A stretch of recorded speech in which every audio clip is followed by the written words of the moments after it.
Cell Singh सरजटा धोए भगवावेश। श्रीमद्वनाथ मेरे सदगुरु शिव गोरक्ष आदेश आदेश। आदेश आदेश। जय गुरु गोरखनाथ। नमस्कार दोस्तों, मैं सन्नी शर्मा एक बार फिर से अपने यूट्यूब चैनल सन्नी नाथ पे आप सभी का हार्दिक स्वागत करता हूं। आज मैं एक नए पोस्ट के साथ उपस्थित हुआ, नए वीडियो के साथ। वीज़ा बार बार रिजेक्ट हो रहा है। विदेश यात्रा के लिए आपको कुछ ये अचूक उपाय करने हैं। क्या कारण होता है? क्या आपकी कुंडली में दोष है या किसी अन्य प्रकार का दोष है? ये पब्लिक डिमांड पे वीडियो बन रहा है। मेरा काम आप लोगों को जानकारी देना है, उपाय देना होता है। अगर आप लोग पूर्ण श्रद्धा भावना के साथ करते हो तो ये रिजल्ट जरूर देंगे आपको। देना नहीं देना प्रभु के हाथ में होता है। और कभी कभार कुछ व्यक्ति ऐसे रास्तों का चयन कर लेते हैं जो उनके लिए बने नहीं होते हैं। तो सोच समझ कर और गुरु कृपा दृष्टि या किसी व्यक्ति के सनिध में ही इन बोलते हैं कि जो उपाय बताए जाएंगे इनका प्रयोग कर सकते हैं। दूसरी बात है, सन्नी नाथ यूट्यूब चैनल, नक्षत्र पथ है सन्नी यूट्यूब चैनल एवं गुरु गोरखनाथ यूट्यूब चैनल को जरूर सब्सक्राइब करें। 9891595270 मेरा नंबर है। सारी जितनी भी मेरी इन्फॉर्मेशन है, जितनी भी मेरी साधना सिद्धियाँ वो पेड हैं। डिस्क्रिप्शन में सारे चार्जेस हैं। और लाइव स्ट्रीमिंग में मेरे साथ फ्री में बात कर सकते हैं। डॉक्टरी ट्रीटमेंट डॉक्टर के पास है। पढ़ी लिखी जनता, पढ़ी लिखी पब्लिक का कोई भी चीज़ शॉर्टकट वे में नहीं होती है, लंबा टाइम लगता है। चलिए ज़्यादा बात ना करते हुए वीडियो को पढ़ाते हैं। बार बार वीज़ा रिजेक्ट क्यों होता है? ज्योतिषी के जो रहस्य हैं, जो उपाय हैं, वो भी मैं आपके साथ शेयर करूंगा। और कुंडली में क्या दोष आता है वो भी मैं आपके साथ शेयर करूंगा। और आप कौन से उपाय करने से जो है आप पूर्ण रूप से जो है इस चीज़ में वीज़े पा सकते हो, यानी कि आपका जो वीज़ा है वो रिजेक्ट नहीं होगा और आपका लग जाएगा। जो लोग फॉरेन कंट्री में जाना चाहते हैं, आप चाहे किसी भी कंट्री के लिए या किसी भी विदेश यात्रा के लिए आप जो है आवेदन करते हो तो आपका वीज़ा जो है रिजेक्ट हो जाता है। रिजेक्शन का कार्य क्या होता है? आपके दस्तावेज भी पूरे होते हैं, फिर भी आपकी फाइल आगे नहीं बढ़ती है। इसके पीछे सब बोलते हैं कि संभावना क्या रहती है, ठीक है ना? क्या इसमें कोई तंत्र मंत्र की चीज़ आ जाती है, या किसी ने आपका कोई सिस्टम बांध दिया होता है, या किसी ने, देखो तंत्र मंत्र की चीज़ की बात जो मैं लास्ट में करूंगा वीडियो के। पहले मैं आपको कुंडली में बताऊंगा कुंडली में कौन कौन से दोष जो है वो वीज़ा रिजेक्ट करवाते हैं, ठीक है ना? अब इसका अगर आपके 12th हाउस, 12वें हाउस में, ठीक है ना, स्थिति अब बता रहा हूँ, 12वें भाव में जो 12वां जो आपका हाउस होता है वो विदेश यात्रा का ही भाव होता है, उसको ही दर्शाता है। यदि इस भाव में राहु और शनि या केतु को वो बोलते हैं ना अशुभ दृष्टि हो तो विदेश यात्रा में बार बार आपके बाधाएं आएंगी। जैसे कुछ लोग जो फॉरेन में बैठे हुए हैं और जो वो बोलते हैं ना पीआर के लिए अप्लाई करते हैं तो उनकी पीआर नहीं लगती है, तो ये एक रीज़न हो सकता है। कुंडली आपको उस व्यक्ति को दिखानी है जो इनका पूरा जानकार हो, वो आपको कुछ उपाय बताएगा। आप हालांकि ये चीज़ आप मेरे से भी चेक करवा सकते हो।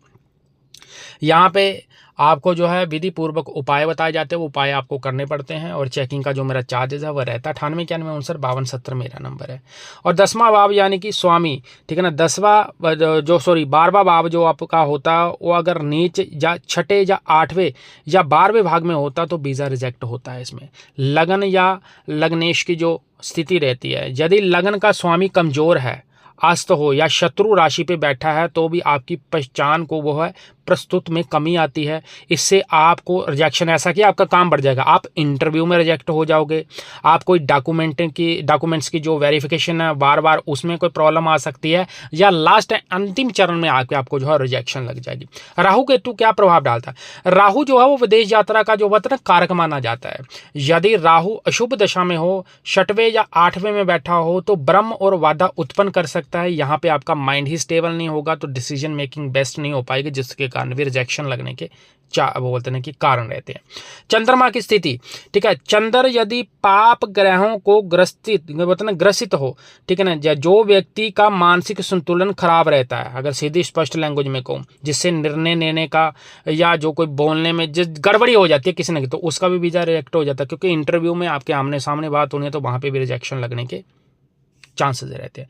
वीजा मिलने में बाधा आने पे कौन सी साधना आपने करनी है? राहु शांति सबसे पहले, बुधवार या शनिवार को अपने काले तिल, ये उपाय करने हैं आपने। अब आपने नोट कर लेना, वीडियो चाहे आपको 2 बार देखना पड़ जाए, रिपीट करके देख सकते हो। बुधवार या शनिवार को काले तिल, नारियल और नीले फूल के साथ राहु की पूजा करनी है।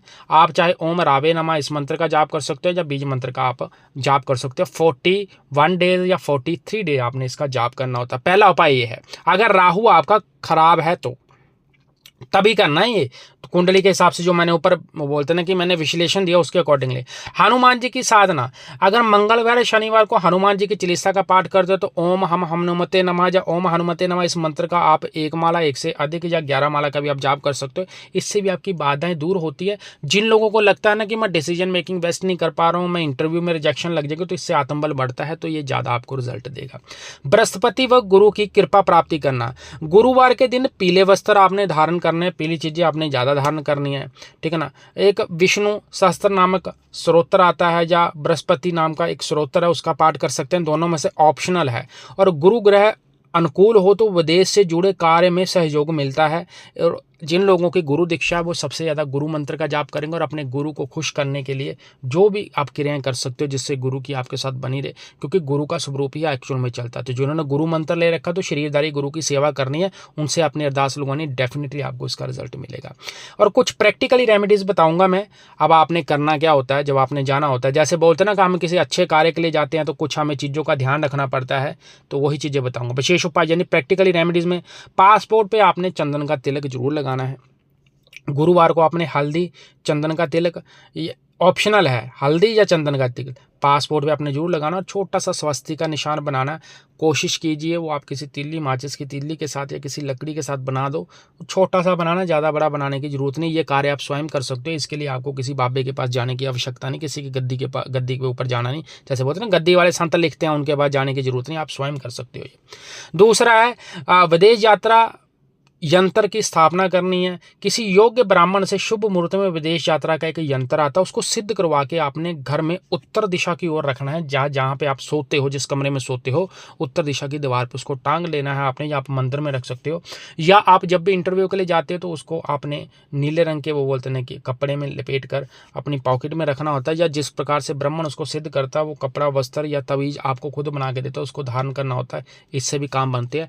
पर बात वही घूम फिर के आ जाती है कि ये कार्य आपने उस विद्वान से करवाना है जो इसका जानकार हो, क्योंकि फर्जी वाले के चक्कर में फंसोगे तो कुछ नहीं होना है। राहु और शनि की नकारात्मकता को आपने शांत करने के लिए नीले वस्त्रों का ज़्यादा प्रयोग करना है इन दिनों में, ठीक है ना। राहु का जैसे दिन क्या होता है, रविवार होता है, और जो सैटरडे होता है वो शनिवार का, तो इस दिन का खास दिन पे आपने ध्यान रखना है, ठीक है ना।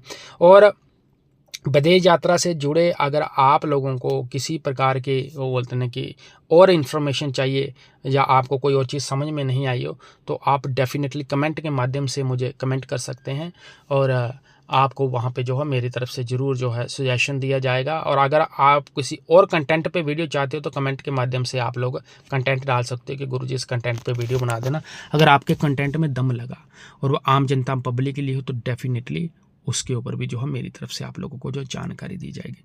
सन्नी नाथ यूट्यूब चैनल, नक्षत्र पता है सन्नी यूट्यूब चैनल एवं गुरु गोरखनाथ यूट्यूब चैनल को जरूर सब्सक्राइब करें। लाइव चैट में मेरे साथ फ्री में बात कर सकते हो। सभी धर्मों का आदर्श धारण करते हो और व्यक्तिगत दायरे को ध्यान में रखते हो। मेरा काम सिर्फ आप लोगों को जानकारी देना है। इंटरनेट की दुनिया में कोई मेरा गुरु है, कोई चेला का गुरु नहीं है। 9891 मेरा नंबर है, बाकी की सर्विस पेड है। विवरण आप लोगों को डिस्क्रिप्शन बॉक्स में मिल जाएगा।